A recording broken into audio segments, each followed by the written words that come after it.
Bəli, biz ikinci panel müzakirəmizlə davam edirik. Bu panel Azərbaycanda ödənişlərin gələcəyi, süni intellekt və rəqəmsal transformasiya adlanır.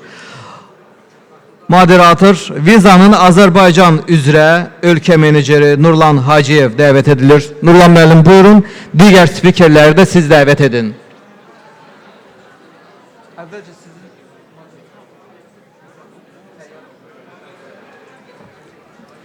Səyyar mikrofon var mı?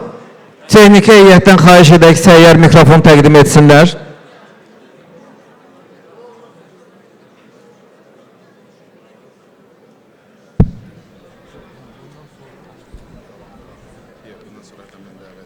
Yox, siz dəvət edirsiniz. Mən əvvəlcə kilonslarımı deyəcəm, 2-3 gəldim. Sonra dəvət edəcəm. Panel, paneldən əyləşəcəm. Hə, əyləşəcək, sonra mən... Hə, bax elə, hə, planda da elə. Çox sağ olun. Salam həmkarlar. Dostlar, sizi yenidən görməyə çox şadım. Bir il artıq keçdi və bu bir il zamanda biz növbəti addımımızı attıq. Biz çox vaxtı ildən ilə attığımız addımlara geriyə baxanda görürük nə qədər mühit və ümumiyyətlə maliyyə sektoru dəyişib. Amma çox vaxtı biz unuduruq, biz özümüz necə dəyişmişik. Xatırlasaq keçmişi, görəcəyik ki, inkişaf doğrudan və həqiqətən çox böyükdür. Bir balaca nəzər yetirək və diqqətimizi ona cəlb edək ki, Azərbaycan indi yeniliklərin və öncə olan ən qabaqcıl texnologiyanın tətbiqində ön sıralardadır. Biz viza şirkəti olaraq son bir ildə nə etdik və ümumiyyətlə gələcəkdə nə etməyi planlaşdırırıq. Click to pay. Biz çox danışırıq tokenizasiyadan, elektron kommersiyadan və burada ilk öncə əlbəttə ki, təhlükəsizlik, rahatlıq, asanlıq gündəmə gəlir. Click to pay kartların təhlükəsizlik saxlanılması və bir toxunuşla əməliyyatların həyata keçirilməsi deməkdir. Bu ən qabaqcıl texnologiya artıq trenddir. Bu yalnız bir və yaxud iki ölkədə deyil, bütün dünya üzrə belədir. ENV texnologiyası əsasında işləyən Click to Pay artıq 10 Azərbaycan bankı uğurla emisiya tərəfini yekunlaşdırıb. Növbəti addım nədir? Növbəti addım isə Paski. Əməliyyatların bir kliklə keçirilməsi və əlbəttə ki, ona bağlı və ona çox yaxın olan autentifikasiya, yəni təsdiq mexanizmi nədir? Və Paski bizə imkan verəcək ki, biz bir barmaq izi ilə və ya üz cisminizlə artıq ödənişi təsdiq edə bilək. Əlbəttə ki, bunun ikisi bir yerdə çox rahat, asan elektron kommersiyada olan ödənişləri imkan yaradacaq bizim üçün. Bu istiqamətdə biz çalışırıq. Bilirsiniz, gəlin bir balaca vərdişdən danışaq. Bizim vərdişlərimiz çox dəyişir. Bunun konkret tətbiqi və gündəmdə olan artıq tokenlə əməliyyatları biz elektron kommersiyada çox geniş bir şəkildə edirik. Lakin bu rəqəmlər nədir? İldən ilə müqayisə eləsə 12 ayı biz böyük fəxrlə sizinlə bölüşmək istərdik ki, elektron kommersiyada Azərbaycan kart sahibləri ölkə xarici əməliyyatları təxmini 1,5 dəfə, daha dəqiq desək 1,5 dəfədən çox sırf token vasitəsilə həyata keçirir. Yəni bu bizik. Ölkə daxili isə bu rəqəmin artımı 2,5 dəfəyə yaxındır. Yəni ildən ilə artım çox mühümdür. Əlbəttə ki, Click to Pay və Paski daha rahat, asan, təhlükəsiz bir şəraitdə və mühitdə əməliyyatların keçirilməsi demək olacaq. Lakin Paski və Click to Pay yalnız elektron kommersiya deyil. Növbəti addım əlbəttə ki, agentic commerce-dir. Və gəlin vərdişdən danışaq. Vərdişdən danışdıqda biz çox vaxtı unuduruq ki, keçmişdə biz elektron kommersiyanı, hələ Visa şirkəti 1994-cü ildə ilk elektron kommersiyanı həyata keçirəndə bu vərdiş nə idi? Bu vərdiş internetdən istifadə vərdişi idi. Sonradan biz artıq müxtəlif axtarış platformalarına, yadımızdadır Yandex, indi Google, biz hətta bir söz icad etdik, Google etmək. Çox gözəl bir söz, amma nədən yaranır bu söz vərdişimizdə? Biz Google edirdik və Google etdikdən sonra bizdə müxtəlif sayda artıq marketplace-lər yaranır. Marketplace nədən yaranır? Vərdişimizdən yaranır. Marketplace eyni şəkildə, necə ki biz Google-da axtarış edib mal tapırdıqsa, eyni şəkildə biz marketplace-lərdə bu axtarışı təkrarladıq və insanlar təkrar edirdi. İnsanlar artıq buna alışmışdı və hal-hazırda biz çox vaxtı marketplace-ləri applərimizdə və yaxud internet səhifələrimizə tapıb orada axtarış edirik. 2006-cı ildə Visa artıq indi yenə də vərdişə və adi bir üsuba çevrilmiş 3DS-i tətbiq etdi və bizə o tipi gəlməyə başladı SMS vasitəsilə. Vizanın yeniliyi artıq bütün ekosistemdə bir standartdır, bir qaydadır. Lakin növbəti eranın vərdişi nədir? Və biz bu vərdişlə nə edirik? Növbəti eranın vərdişi agentlərdir. Siz özünüzə sual verin. Siz necə axtarışı hal-hazırda edirsiniz? Siz onu agent vasitəsilə edirsiniz. Kimsə ChatGPT ilə, kimsə Gemini ilə, kimsə digərləri ilə fərq etməz. Amma biz agentlərlə axtarış edirik. Və gəlin bir neçə yenə də rəqəmlərə toxunaq. Rəqəmlər araşdırmalardır.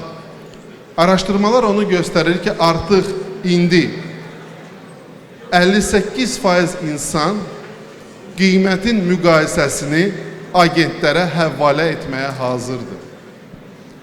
İnsanların 55%-i nəinki qiymətləri, hətta xüsusi təklifləri agentlərə həvalə etməyə hazırdır. Və ən mühüm, 38% insan alış-verişi agentlərə həvalə etməyə hazırdır. Hal-hazırda 38. Gənc nəsilə baxdıqda, söylədiyimiz Gen Z artıq 48%. Sadə bir misal özüm haqqında danışım. Mənim 3 övladım var. Ən kiçiyi 9 yaşı var, 10 yaşı tamam olmalıdır Allahın köməkliyi ilə. Mənim kiçik oğlum ümumiyyətlə Google-ı tanımır. Mənim kiçik oğlum istənilən axtarışı ya Gemini ilə, ya ChatGPT ilə edir. Bu artıq gənc nəslin nəinki vərdişidir. Bu yeganə bir vahid bir kanallarıdır. Və gənc nəsil digər axtarış etmir. Üslubu yalnız birdir. Və yenə də rəqəmə qayıtsaq, sorğulanan 27% son təsdiqi AI-ya həvalə etməyə hazırdır.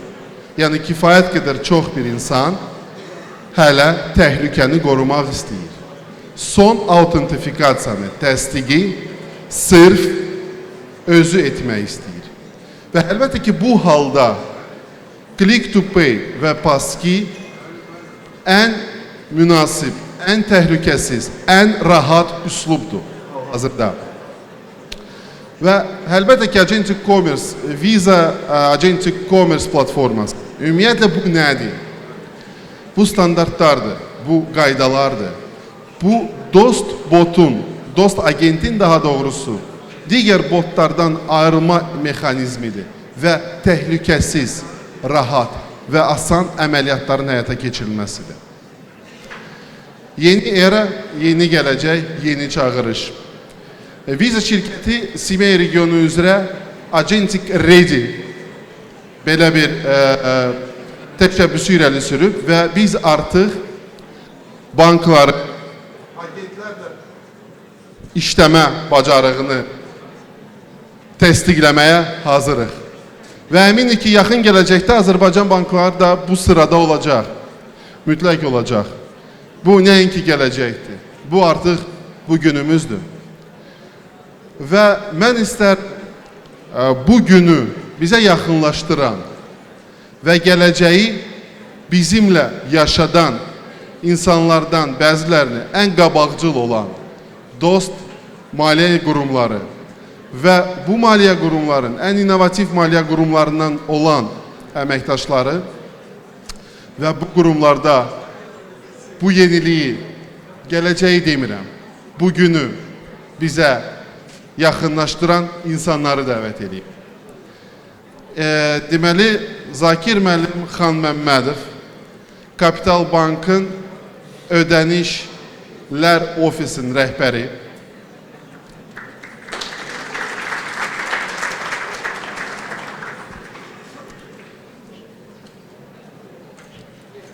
Zakir müəllim, təşəkkür ederim. Oleg Uçerov, Leo Bank'ın baş direktörü.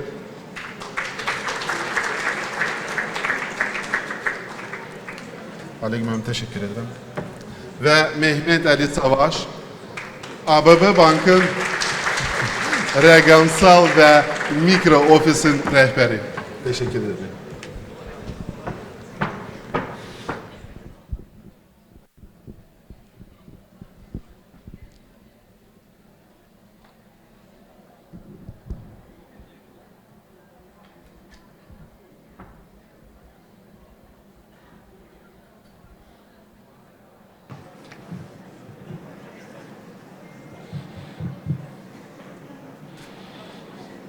Həmkarlar, ilk önce teşekkür etmək isterdim və bu imkana biz Zakir bəylə hələ keçən ili bu səhnədə çıxış eləyəndə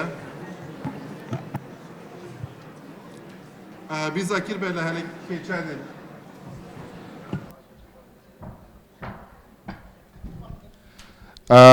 bəli, keçən ili Zakir müəllimlə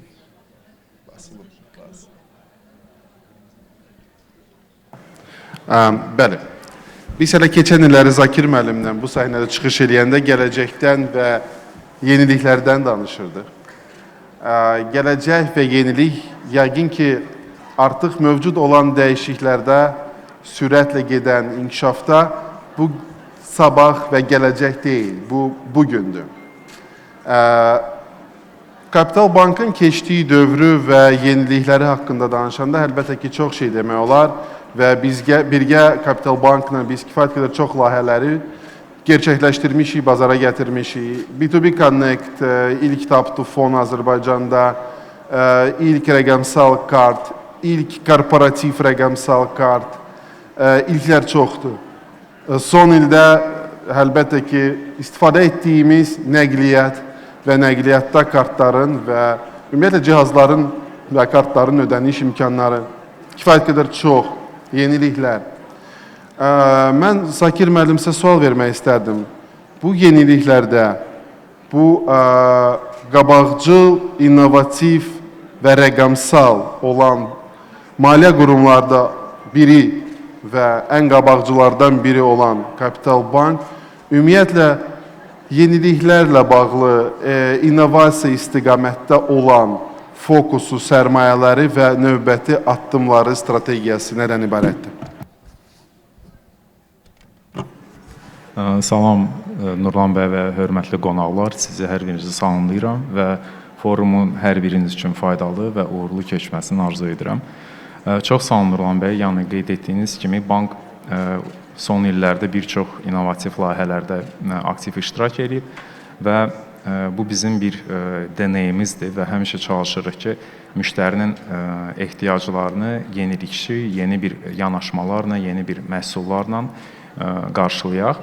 Hal-hazırda əsas yəqin ki, görürsünüz ki, artıq banklar tək ənənəvi bank xidmətləri ilə deyil, artıq daha çox lifestyle, yəni müştərinin gündəlik həyatında yer alan xidmətləri təqdim etməklə belə deyək, böyüməyə davam edir. Biz də istisna deyilik və bugünkü gündə daha çox fokusumuzu ekosistemin formalaşmasında, ekosistemin müştərilər üçün daha uyğun, daha əlçatan məhsulların formalaşmasında davam edirik və fokusumuz məhz bugünkü gündə oradadır. Müştərini anlamağa çalışırıq. Müştərinin gündəlik həyatını daha da rahatlaşdıran, daha da ehtiyaclarını ödəyən bir xidmətlərin üzərində işləyirik və bilirsiniz, yəni innovasiya özlüyündə hansısa əgər dəyər qatmırsa bizim üçün, biz buna yəni mükafatlar alsaq belə, amma real olaraq hansısa problemi həll etmiriksə, bizi artıq çox da maraqlandırmır. Daha böyük fokusumuz müştərinin real problemləridir, real üzləşdiyi çətinliklərdir ki, çalışırıq onları ünvanlandıraq. Bunun üçün də son illərin təşəkkür. Son illər nəyi etməyə, daha çox etməyə başlamışıq. Müştərilərin tələblərini öyrənmək üçün şəxsən mən başa düşmüşəm ki, ümumiyyətlə şirkət haqqında ətraflı məlumat, tam şəffaf məlumat almaq istəyirsənsə, gərək oranın call center, filiallar şəbəkəsinə səfərlər eləyəsən və real müştərinin müraciətlərini, problemlərini eşidəsən. Artıq bu bizim üçün bir benchmarkdır və bütün məhsul komandaları mütəmadi olaraq kontakt centerlara, call centerlara səfərlər edib, müştərilərin birbaşa problemləri ilə maraqlanır və onların həllini axtarmağa çalışırıq.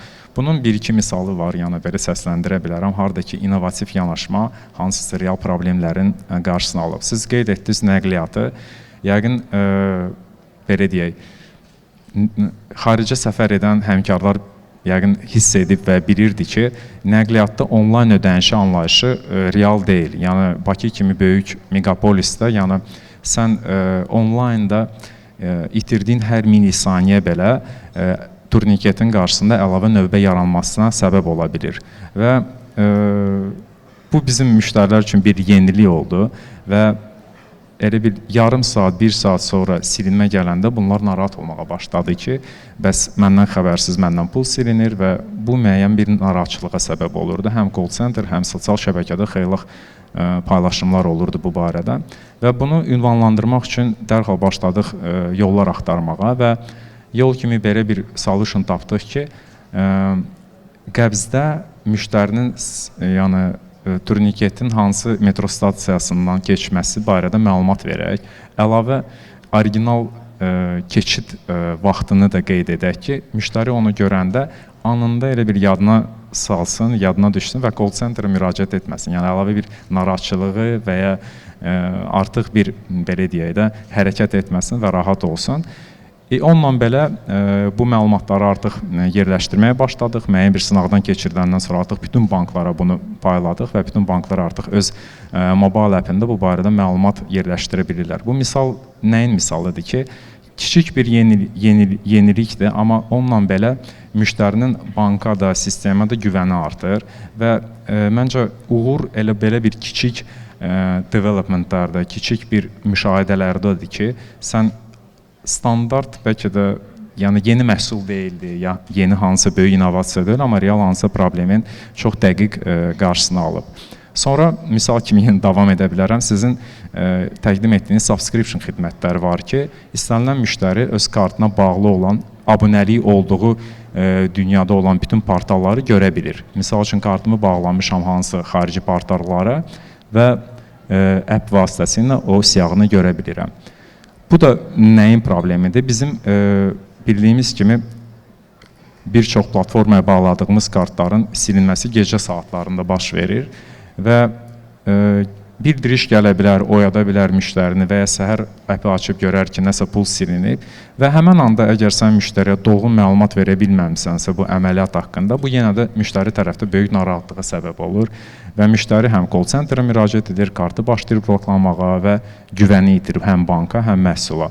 Burada da maksimum dərəcədə araşdırdıq, gördük ki, call centerə bu tip müraciətlər çox gəlir. O əməliyyatın ümumi transaksiya siyahısında seçilməsi üçün müəyyən bir parametrlara əlavə etdik. birbaşa oradan subscription menüsünə keçidlər qoyduq ki, müştəri yenə də deyirəm, banka güvəni artsın və anında artıq biz bildiririk ki, bu subscriptiondır, sən kartı hansı servisə bağlamısan, əgər dayandırmaq istəyirsənsə, sürətli keçidimiz var menyuya, oradan onu dayandıra bilərsən. Yəni, yeniliklər və innovasiya daha çox belə kiçik tətbiqlərdə görürəm və düşünürəm ki, gələcəyin qalibi daha çox bank məhsulu olan bank deyil, daha rahat, daha aydın, daha etibarlı xidmət verən bir bank və ya maliyyə qurumu olacaq. Bu belə, yenilik tərəfdə isə dediyim kimi ekosistemi bildirən, onun atributları olan bir neçə servislərimiz var. Bunlardan bir ID, yəni vahid identifikasiya və qeydiyyat ID-miz, onu kənar partnyorlara artıq təklif eləməyə başlamışıq. Bu, yenə də müştərilər üçün tanımadığı portal və ya tanımadığı mobil tətbiqdən qeydiyyat prosesini maksimum sürətləndirə bilir və hardasa biz düşünürük ki, etibarlığı da artıra bilir.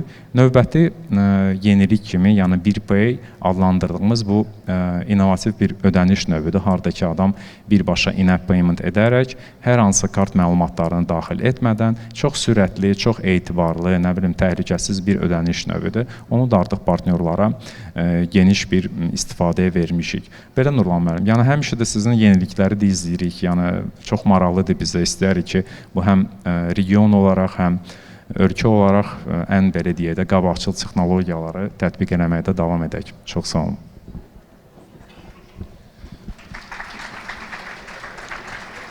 Zakir müəllim, çox sağ olun. İkinci bir sualım olacaq sizə. Çox qısa. Bəs, əlbəttə ki, Kapital Bank kifayət qədər çox fəaldır, kiçik və orta biznes sahəsində kifayət qədər çox məhsullar, ilk rəqəmsal kart, kredit kartları, debit kartları biznes, kiçik və xüsusən də kiçik sahibkarlar üçün, mikro biznes üçün və She's Next Empowered by Visa bizimlə birgə həyata keçirilən qadın sahibkarlığa dəstək. Ümumiyyətlə, bu sahədə yeniliklər və rəqəmsallaşdırma Kapital Bankda hansı istiqamətdədir və strategiya nədir? Çox sağ olun. Çox sağ olun, Nurlan müəllim. Bəli, ekosistemin missiyası tək, belə deyək, missiyası, vizyonu tək, belə deyək, fiziki şəxslər yox, həm də hüquqi şəxslər, yəni sahibkarlara maliyyə xidmətlərin yeniliyi, xidmətlərdə yeniliyin və etibarın artırılmasıdır. Və sahibkarlara dair də dediyiniz kimi She's Next layihəsi o layihələrdən biridir ki, biz həm tək hakatonları keçirtməklə yox, həm də qadın sahibkarlar üçün müəyyən bir treninqları keçmişik, simulyatorları keçmişik, harada ki, onlar öz, belə deyək də, payment biliklərini, banking biliklərini artıra bilsinlər.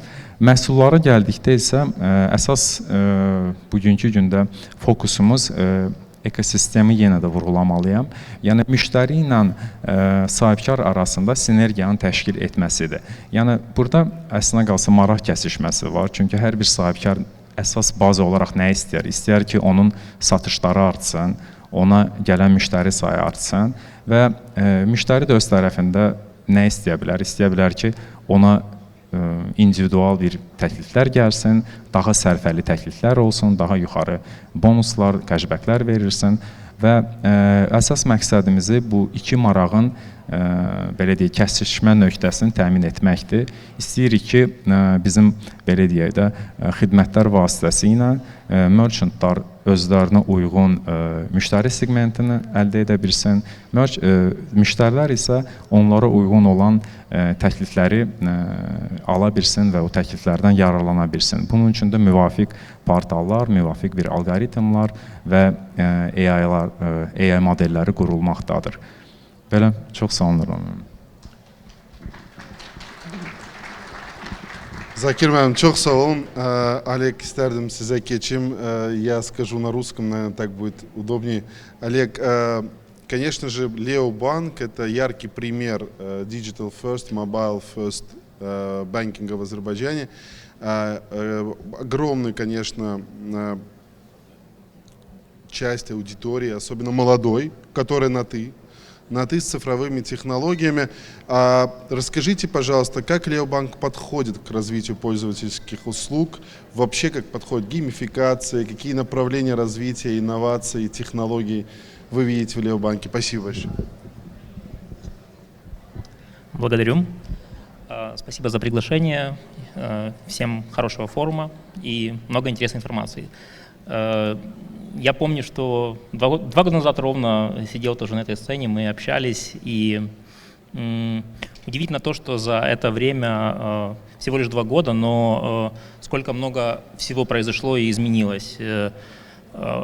Тогда мы только говорили о том, что банки собираются внедрять AI. Я сейчас хочу рассказать о том, что уже работает фактически сейчас, когда я об этом говорю. Ну, на нашей стороне, потому что это, опять же, обеспечивает бесшовный клиентский опыт. У нас сердце нашего проекта Леобанк — это операционный центр. И на текущий момент мы обслуживаем порядка 400 тысяч обращений в месяц, и клиентам мы уже сейчас предлагаем использовать, когда они обращаются к нам в чате, решить свои вопросы искусственным интеллектом. И порядка 78% клиентов выбирают этот путь, и по сути в оставшихся в 90% случаев AI закрывает этот вопрос. То есть я могу сейчас сказать, что в общей сложности у нас 71% обращений клиентов закрывается с помощью AI. И мы долго к этому шли. Мы, по сути, AI сам себя обучал. Мы каждый диалог оценивали. AI оценивал со своей стороны, человек оценивал со своей стороны. И это позволило прийти к тому, что, по сути, на текущий момент мы полностью удовлетворены качеством этого сервиса. Клиентам тоже это нравится, потому что прежде всего это скорость. Это не про экономию, это про то, как это обеспечивает бесшовный клиентский сервис. Когда у клиента возникает какая-то проблема, которую не может решить первая линия поддержки, то AI может сразу же помочь сформировать заявку на саппорт, составить техническое задание для того, чтобы кейс клиента был решен быстрее. И сразу же клиенту отправляется пуш-уведомление с конкретным сроком, когда будет решена его проблема. И здесь нам тоже в этом помогает очень AI. Мы много AI используем на стороне антифрода. Антифрод — это прежде всего про скорость. Кто быстрее принимает решение, тот и побеждает. И по сути, если раньше мы работали, оператор должен был проанализировать ситуацию, то теперь к нему приходит уже готовый кейс, в котором кейс уже описан с предложением того, что должен сделать тот или иной оператор. Позвонить клиенту, заблокировать карту, или это условно нормальное обычное поведение и ситуация клиента. Вот. Что еще из интересного?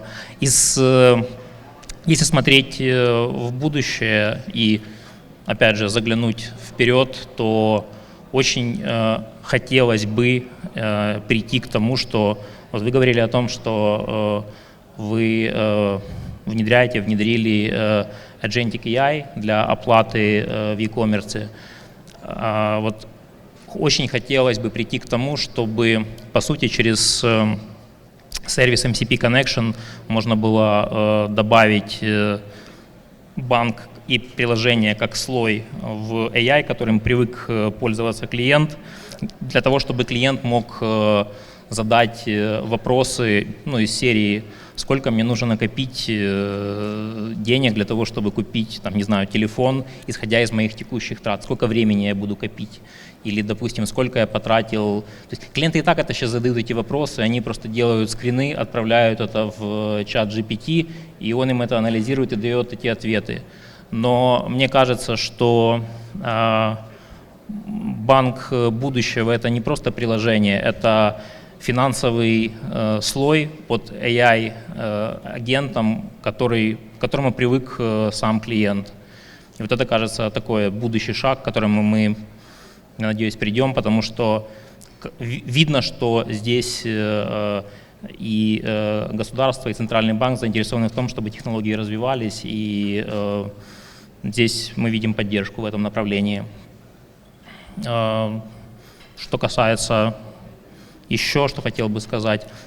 Тоже такой добавлю интересный кейс. Это буквально мы внедрили пару месяцев назад. Это, по сути, когда у тебя очень детально описаны процессы, все бизнес-процессы в банке, то ты можешь, по сути, с помощью AI формировать технические задания и бизнес-логики, и это делается очень быстро, очень качественно, и, по сути, это нас приводит к тому, что очень сложные вещи, которые раньше занимали существенное количество времени, теперь можно делать существенно быстрее. Хотел этим поделиться.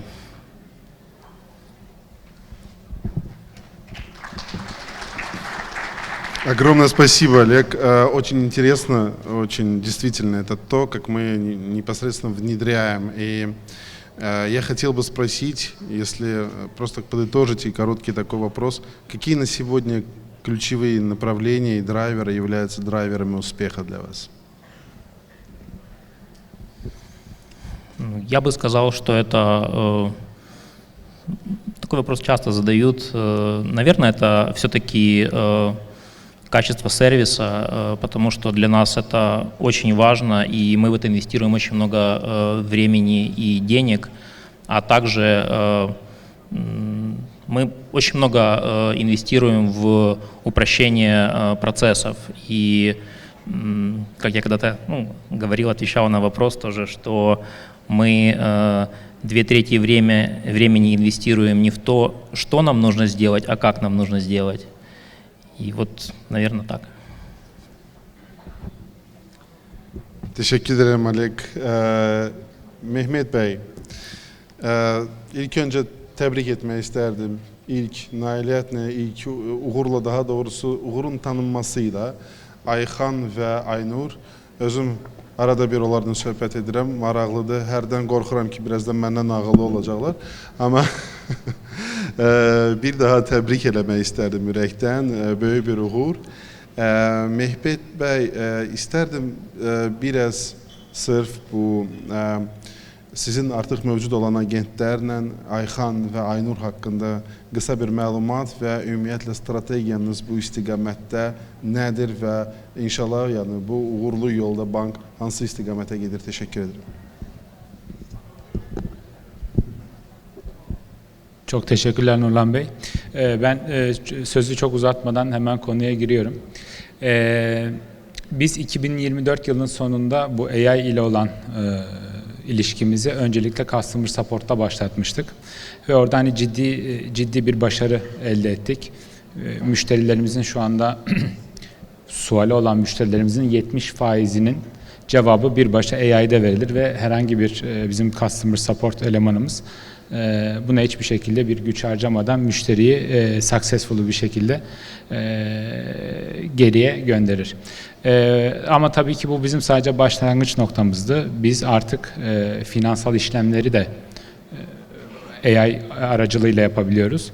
Ve dünya üzerindeki örneklere baktığımız zaman da gerçekten bizim bankaya rakip olabilecek bir bankada bulamıyorum açıkçası. Bu Azerbaycan'ın bence çok gurur duyması gereken bir noktadır. Biz bundan hakikaten fehredirik.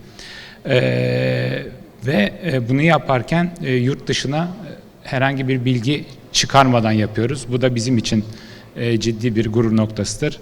Yani biz Azerbaycan'da duran GPU'lar üzerinden gelen suallerin imalini edip müşterinin ne yapmak istediğini anlayıp bir başa ona cevap veriyoruz. Bu bugünkü geldiğimiz nokta. Transferlerini yapabiliyor, customer support'unu alabiliyor. Ama bizim esas gelmek istediğimiz nokta müşterilerin hakikaten life experience'ını değiştirmek. Şimdi yeni başlattığımız DigiTravel lahiyemiz var.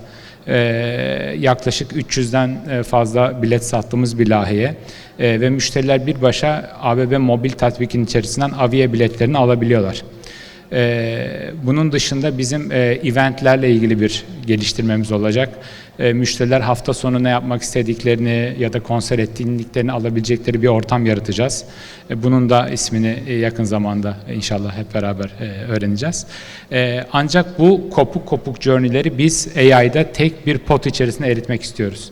Yani ben bu hafta sonu ne yapayım dediğinde eğer müşteriye iyi bir event bulabilirsek yurt dışında işte buradan biletini al, bu otelde kal, bu evente de sana bilet alayım ve istiyorsan bunu sana kredilendireyim ve taksitlendireyim diye müşterinin tam o Zero Moment of Trust'ın yaratmak istediğimiz bir vizyonumuz var. Artı olarak söyleyeyim, Azerbaycan'da e-commerce birazcık maalesef Türkiye ve Çin tarafından lead ediliyor. Biz inşallah bunu daha çok Azerbaycan tarafına çekebileceğiz. Azerbaycan'daki e-commerce merchantlarımızla beraber iyi bir anlaşma yapıyoruz ve biz istiyoruz ki artık gelen kuartırın sonuna siz ABB Mobil'den sadece uçak bileti, konser bileti vesaire değil, aynı zamanda örnek veriyorum iPhone'un son modelinde ya da basit bir et çeken maşını bile ABB Mobil'den alabilin istiyoruz. Bununla ilgili ise tamamen AI kömek olacak. Doğru modeli seçmenizde ve onu nasıl ödeyebileceğinizi rahat bunu da size kömek edecek. Bununla beraber zaten şu anda AI'ya sual verdiğiniz zaman benim harcamalarım nelerdir, bu para nereye gidiyor ya da en çok harcadığım kategori nelerdir gibi getirdiğimiz sorular artık bize çok rahat bir şekilde cevaplandırılabiliyor. Kısacası böyle özetlemek isterdim bizim müşteri tarafındaki AI journey'mizi. Ama bunun bir diğer tarafı da var tabii, satış. Yani bankalar okey hizmet ediyor vesaire ama bu işin ciddi bir yatırımı var. Ciddi bir insan yatırımı ve ciddi bir ne derler software, hardware yatırımı var. Bununla beraber bizim artık satışlarımızı, analizlerimizi de yavaş yavaş AI'ye geçirme hedefimiz var. Bu konularda AI'yi daha çok kullanacağız. Bununla beraber aslında şu kısaca özetlemiş olabilirim.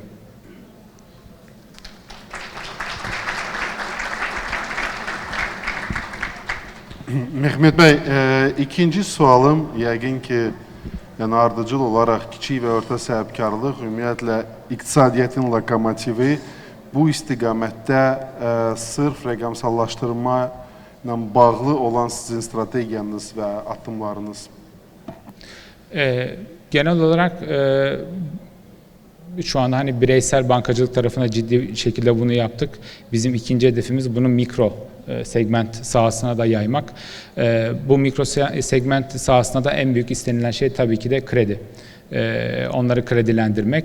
Şu anda bizim hani traditional olarak, gerçi traditional diyoruz ama daha birçok banka bunu gerçekleştirmeye çalışıyor. Yani anında kredi veriyoruz ama artık bunların hangi müşteriye ne kadar krediti, hangi adımlarla, kimlere göre vermeyi daha iyi yapabileceğimize inanıyoruz.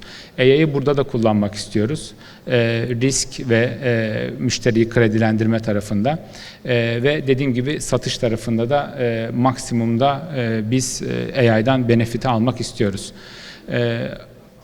Eskiden ben işe başladığım dönemde şöyle bir paradigma vardı.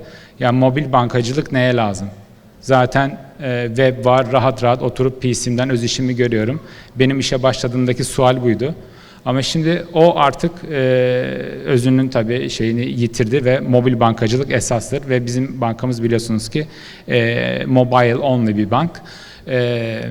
Dijital kanallarda ve şimdi de AI first tarafına doğru geçmeye çalışıyoruz. Yani biz yeni özelliklerimizi AI üzerinde çıkarmak istiyoruz. Kim bilir belki ileride de bu nasıl şekillenecek? Belki platformlar üzerinden bankacılık, Gemini, Cloud'e vesaire gibi platformlarda bankacılık bu tarafa doğru gidebilir olacağını düşünüyorum. Biraz zaman gösterecek. Çox təşəkkür edirəm həmkarlar. Qısa ümumi sual, Visa şirkəti son 30 ildir süni intellekt, maşın öyrənməsi, big data və s. kifayət qədər çox yeniliklər, sərmayələr yatırıb, yeniliklər gətirib. Ümumiyyətlə bu bizim strategiyamız, istiqamətimizdir. Süni intellekt artıq yeni era və burada sizdən sizə sual, yaxın bir 5 ildə Azərbaycanın gələcəyi rəqəmsal ödənişlərdə süni intellekt və əlbəttə ki, bəhs etdiyimiz agentlər bu haqda sizin gözləntiləriniz çox sağ olun. Çox sağ olun Rəman. İlk öncə qeyd etmək istərdim ki, biz də AI istiqamətində böyük bir investisiyalar buraxırıq və bir çox artıq prosesi AI-laşdırmışıq, belə deyək. Növbəti 5 ilə gələndə isə müşahidələrim nəyə göstərir? Artıq bu, bayaq da onu fikrin səsləndirdim ki, yavaş-yavaş müştərilərin bu payment vərdişləri, ödəniş vərdişləri dəyişir, dəyişəcək də, dəyişməkdə də davam edəcək. 5 ildən sonra mən düşünürəm ki, artıq biz nə kart nömrəsini, nə hansısa rekvizitlərimizi bilməyəcəyik və yadımızda da saxlaya bilməyəcəyik. Necə ki, indi belə deyək də, bəzən heç kart da daşımırıq üzərimizdə, çünki token ödənişləri, QR ödənişləri mövcuddur. Yaxın gələcəkdə isə düşünürəm ki, payment prosesi elə bir arxada baş verəcək bir prosesə dönəcək və bu elə bir ikinci və üçüncü dərəcəli bir fikir olacaq, ya belə deyək də, diqqətli çəkən bir proses olacaq. Elə bir sən alış-veriş verəcəksən, arxada isə ödənişin keçəcək. Vasitəsi ilə, ya hansı agent vasitəsi ilə. Yəni daha çox intuitiv, daha çox insan yönümlü bir payment prosesləri gözləyirəm. Hansında ki, dediyim kimi, müştərilər artıq desən ki, kartın nömrəsi nədir, heç bilməyəcəklər ki, deyən bilmirəm axı. Deyək ki, yazıram, özü silir, ya özü aparır ödənişi və s. Belə bir gələcək görürəm, yəni daha rahat ödənişlər, daha intuitiv ödənişlər və hansısa banka və ya hansısa bir, belə deyək, payment metoda bağlı olmayan bir həyat.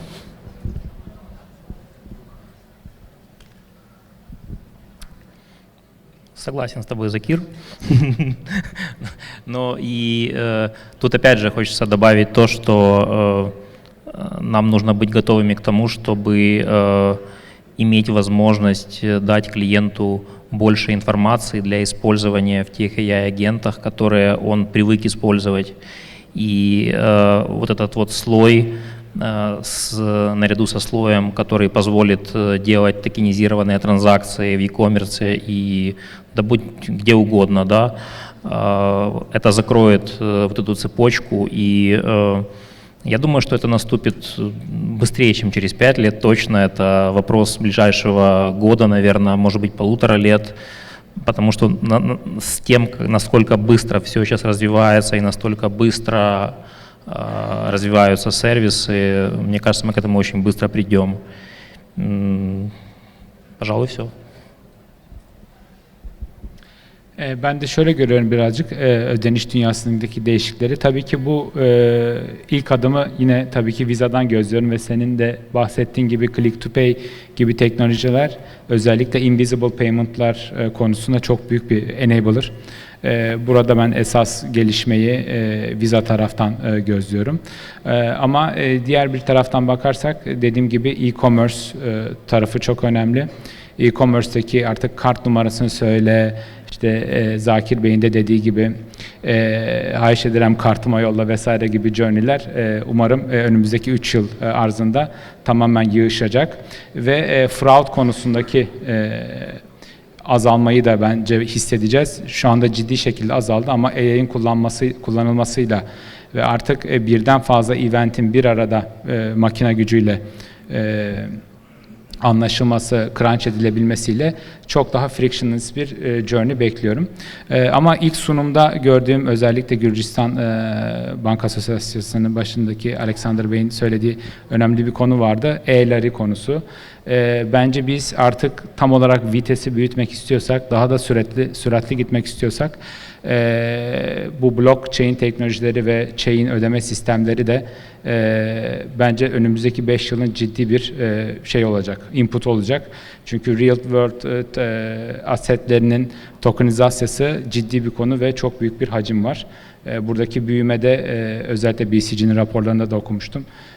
Süratle gidiyor. İnşallah bu dönemde de Azerbaycan bu konuda da geri kalmayacak. Teşekkür ederim. Çok kısa zəhmət edirsiniz. Sual və qısa cavab. Hər biriniz 15 ildən çoxdur, bəlkə də 20 ildən çox bank sektorunda çalışırsınız. Həm kifayət qədər təcrübəli, böyük təcrübəyə malik, eyni zamanda innovativ qalmaq necə, yəni bacarırsınız, yəni bu əsas vacib bir hədəfə nail olmaq. Çok güzel bir soru Nurlan. Biz de aslında şaşıyoruz bazen. Hani insan tam böyle rahat ettiği momentte diyor ki artık ben öğretim, her şeyi yapacağız. Pat AI çıkıyor ve her şey değişiyor. Ve ben hatırlıyorum ki 6 ay önce üniversite zamanlarıma geri dönmüştüm ve engineering ekibimizle beraber her birimizin kucağında bir laptop, pizza yerken ya bunu nasıl yapacağımızı kodlaştırarak çözmeye çalışıyorduk. Bence öğrenmeye her zaman açık olmak ve bir student gibi aparmak özünü esas anahtar olacak.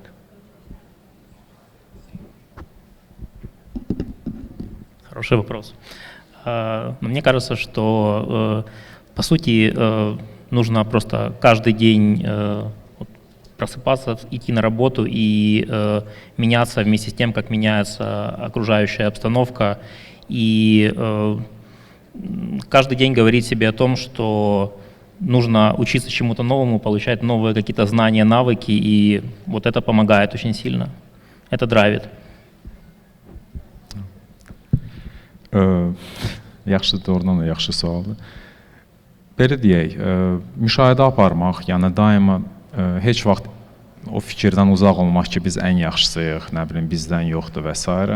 Daima ac olmaq, daima biri üçün açıq olmaq. Əslində qalsa kanallar kifayət qədər çoxdur, bildiyiniz kimi, yəni ödəniş sistemləri gəlib tez-tez hansı təqdimatlar da edirlər. Çoxlu sayda forumlar, çoxlu sayda kanallar, nə bilim, saytlar, informasiya axını çox yüksəkdir. Onları izləmək, onların içində use case-ləri tapmaq, yəni dediyim kimi bu proses heç vaxt bitməyəcək və yəqin ki, belə deyək, uğurun təməlində məhz o dayanır ki, adamlar həmişə açıq olmalıdır yeniliklərə, yeni bir təcrübəyə və o təcrübəni məhz hansı intuisiya sayəsində düzgün seçib tətbiq eləməkdə. Çox sağ olun. Çox təşəkkür edirəm. Çox sağ olun maraqlı danışığa. Kifayət qədər böyük bir yenilikləri də öyrəndik sizdən.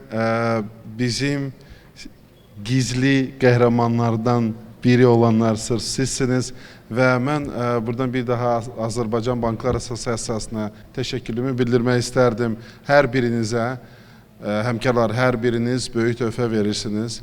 Hər bir maliyyə sektorunda istəyir işləsin insan, istəyir hal-hazırda bizə dəstək olan insanlar, çəkiliş yaparan insanlar və yaxud foyedə bizə kömək edən insanlar, hər birinin töhfəsi çox böyükdür və mən bir daha hər birinizi ilk öncə təşəkkür etmək istərdim və fəxr və qürur hissi ilə demək istərdim ki, biz sizinlə birgə yeni gələcəyi, yeni eranı qururuq. Təşəkkür edirəm.